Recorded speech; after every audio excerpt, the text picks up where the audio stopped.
Atenção! A partir de agora, começa o podcast Ponto Central. Apresentado pelo teólogo Rui. Olá, tudo bem? Comigo está tudo bem, creio que com você também. Como eu havia prometido no primeiro capítulo dessa série, que iríamos apresentar as 10 palestras da série Família, um Dom de Deus. Para finalizar a série Família, um Dom de Deus, iremos falar sobre os nossos valores como família. Será a última dessa série, mas não o último podcast, pois estaremos dando início na próxima semana com a série A Grande Guerra e Você. Mas não esqueça, o amor tudo pode. Um dia Filipe foi se queixar com a mãe. Por que meu pai não brinca comigo? Seu pai é um homem muito ocupado. O tempo dele é muito precioso, respondeu a mãe. A criança foi para o quarto muito pensativa. Pegou o cofrinho e foi contar quanto havia economizado de sua mesada. Adormeceu, chorando de saudade do pai. Mais tarde, ele acordou com a chegada do Dr. Augusto e correu para encontrá-lo. Papai, é verdade que o seu tempo é muito precioso? É verdade, disse, desviando o olhar do filho. Quanto custa uma hora do seu tempo? O Dr. Augusto disse que não sabia. O pequeno Pedro insistiu para obter uma resposta até que o pai perdeu a paciência e brigou com ele. Com medo, voltou para o quarto. Depois que esfriou a cabeça, o Dr. Augusto refletiu sobre a maneira com que havia tratado seu pequeno filho e foi até o quarto dele. Como viu que o garoto ainda estava acordado, o pai tentou um diálogo.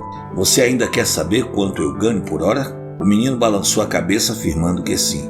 O pai tufou o peito e suspirou fundo. Parecia que a atmosfera do quarto trazia-lhe o ar da satisfação, de enfim dizer ao filho o valor do pai que ele tinha. Eu ganho R$300 por hora. O menino levou um susto, mas animou-se o suficiente para pedir. O senhor pode me emprestar R$100?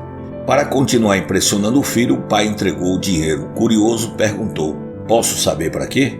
Eu já consegui juntar R$200, mas esses 100 que o senhor me emprestou dá R$300. Agora o senhor pode me vender uma hora do seu tempo para brincar comigo?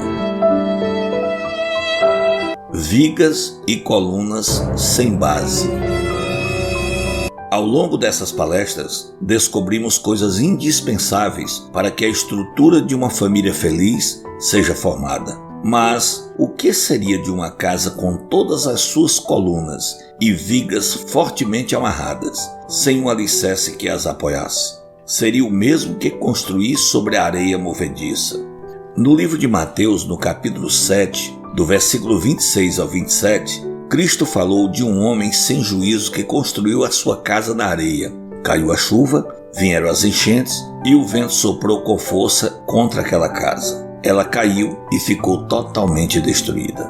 Será que muitos lares hoje também não estão fora dos princípios básicos da engenharia familiar? O seu lar não pode se transformar em ruínas. Mas, se o Senhor não edificar a casa, em vão trabalham os que a edificam. É o que Davi nos orienta em Salmo 127, versículo 1. Deus deve ser a base do lar porque Ele é o Criador da família. Orientações do livro de Gênesis, capítulo 2, versículo 18 a 24. Ele sabe o que você e os seus queridos precisam fazer para que o lar sobreviva no mundo de desgraças. Observe 1 Coríntios capítulo 10, versículo 4 e Atos 4, versículo 11, nos mostra que Jesus quer ser o fundamento da vida familiar. Você acha que uma família feliz é uma utopia? Então pense, o que é mais importante para você? Gastar tempo preocupado em adquirir coisas ou em preservar o relacionamento com as pessoas? Numa sociedade capitalista, somos predispostos a inverter a nossa própria escala de valores. Isso acontece a tal ponto que a realidade que mostrarei a seguir se justifica justamente no fato de que somos tentados a negá-lo. O que consideramos mais importantes? Bens materiais? Pessoas? Relacionamentos? Ou Deus? O que deveria ser mais importante? Deus? Pessoas? Relacionamentos? Ou bens materiais? Mais um integrante na família. Ao nos referirmos a Jesus, Senhor, Pai do céu, Usamos nomes próprios e pronomes pessoais. É lógico, Deus é um ser pessoal. Os extremos das civilizações costumam querer transformar Deus em uma ideologia ou uma coisa, mas não é nada disso. Nem filosofia, nem idolatria, mas relacionamento. E com o ser se relaciona. Agora, como nos relacionamos com o ser? Como acontece um bom relacionamento entre namorados? Você fala, se dá a conhecer, se expressa, ouve, conhece a outra pessoa. Enfim, vocês gastam um bom tempo juntos, enfocados na pessoa e nos seus valores. É assim que Jesus quer estar no lar, como um dos integrantes da família. Apesar de ser invisível, para que este personagem, Jesus Cristo, realmente conviva com os membros da família, existem algumas formas de nos relacionarmos com ele. Quer saber quais? Primeiro, leitura da Bíblia. A fonte de informações seguras sobre a pessoa de Deus é a Bíblia. Ela é a carta de Deus aos homens. E no momento em que a estudamos, Ele está falando ao nosso coração. O estudo da Bíblia precisa ocorrer de duas formas. Primeiro, individual. A Bíblia é o único livro do mundo que transforma o caráter do ser humano a partir de sua leitura, conforme nos orienta Paulo ao escrever a sua segunda carta a Timóteo no capítulo 3, no versículo 14 ao 17. Quanto mais íntimo você fica de Deus, mais você tem condições de ser um bom cônjuge, pai, mãe, filho, filha ou irmão. Não existe bom relacionamento sem convivência. Portanto, o hábito de leitura da Bíblia precisa fazer parte da sua rotina com Deus. Separe um lugar especial para falar com Deus todas as manhãs. O salmista Davi nos orienta no Salmo 5, versículo 3: De manhã ouves, Senhor, o meu clamor. De manhã apresento a minha oração e aguardo com esperança. Em família. Numa família onde todos têm o hábito de ler a Bíblia, não há nada mais enriquecedor e contagiante do que se reunir para colocar o papo em dia. Se você reunir a sua família como um pequeno grupo para, juntos, estudarem a Bíblia, na realidade vocês estarão se reunindo ao redor do grande mestre. É o que nos diz o Evangelho de Mateus, capítulo 18, versículo 20. Como ele é o elo que une os relacionamentos, vocês estarão ligando-se um ao coração do outro. Oração. Esta é a vez de nós falarmos e Deus ouvir. Orar é abrir o coração a Deus como a um amigo. Por que deveriam os filhos e filhas de Deus ser tão relutantes em orar, quando a oração é a chave nas mãos da fé para abrir os depósitos do céu, onde estão armazenados os ilimitados recursos da onipotência? Da mesma forma que o estudo da Bíblia, a oração no lar deve acontecer em dois estágios diferentes, individual e coletivamente. Orem juntos antes de saírem de casa ou de fazerem uma viagem, ao chegarem num destino, quando estiverem que tomar decisões, antes de uma atividade importante, etc. Mas sempre tenha o seu ponto de encontro especial com Deus para a oração particular. Coerência na vida prática.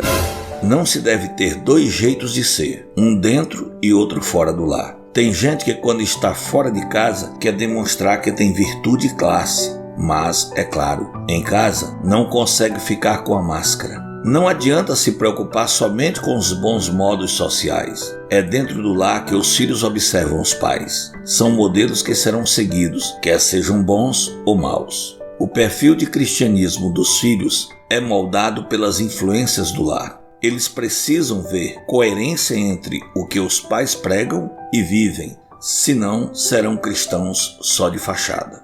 É na maneira de tratar o cônjuge, de disciplinar os filhos e de relacionar com os vizinhos e com Deus que os pais dão aos filhos um modelo a ser seguido.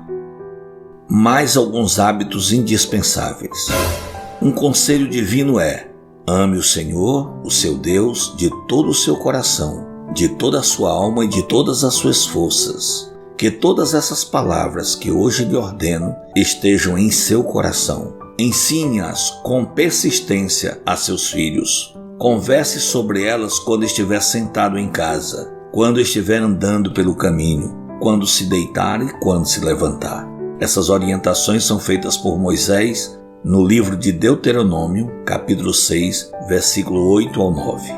Esse texto diz que Deus deve fazer parte de todos os interesses da família. Por exemplo, nas refeições. Se possível, reúna a família para dar início à refeição, por mais simples que ela seja. Agradeçam a Deus pelo pão nosso de cada dia e peçam-lhe que abençoe o alimento. Ensine as crianças a ter esse costume sempre. Antes de dormir, nunca deixe que seu filho vá para a cama sem falar com Deus. Tenha o hábito de contar uma história bíblica para ele. Ore você também antes de dormir. No entretenimento, ensine a seu filho o hábito de ter o contato com materiais cristãos, livros, CDs, filmes, desenhos, brinquedos temáticos. Tudo isso contribui para um crescimento espiritual saudável. Assim, os heróis do mundo de fantasia do seu filho serão os personagens bíblicos. Isso terá uma influência direta em sua vida adulta, igual o sábio Salomão nos orienta em Provérbios 22, versículo 6. Também, diariamente, façam o culto familiar. Não deve ser longo. Cante uma pequena canção que fale de Deus. Leiam um pequeno texto da Bíblia e façam orações juntas. Semanalmente, tenha o hábito de sair juntos para adorar o Criador e aprender sobre Ele. Se você tiver cultivado todos os hábitos anteriores, esse passeio será o máximo para os seus filhos. Jesus tinha esse costume, conforme está escrito em Lucas capítulo 4, versículo 16 e em Atos capítulo 17, versículo 2. Reflita comigo. Quando o Senhor deu o sábado como um dia santo para a humanidade, ainda não havia pecado, isto é, não havia cansaço. Você comprova isso em Gênesis capítulo 2, versículo 1 ao 3. Portanto, muito mais do que para descansar, o sábado é um dia para a família fortalecer seus laços de relacionamento entre as pessoas e o Criador. Confira isso no livro de Êxodo, no capítulo 20, versículo 8 ao 11, no livro de Hebreus 4 e no livro de Isaías, capítulo 66, versículo 22 e 23. Peça sabedoria a Deus para que sua família sinta a presença de Jesus constantemente ao seu lado. O resultado de um lar em que Deus ocupa o primeiro lugar é uma convivência familiar harmônica. Quando os pais amigavelmente dão lições práticas e prazerosas aos filhos de como seguir a Jesus, reina um clima de amor e compreensão e os filhos se tornam pessoas honradas e cumpridoras dos deveres. Esta é a base para uma sociedade estável. Momento de refletir. Que mudanças acontecem no seu lar como consequência de ter conhecido os valores apresentados durante toda essa série?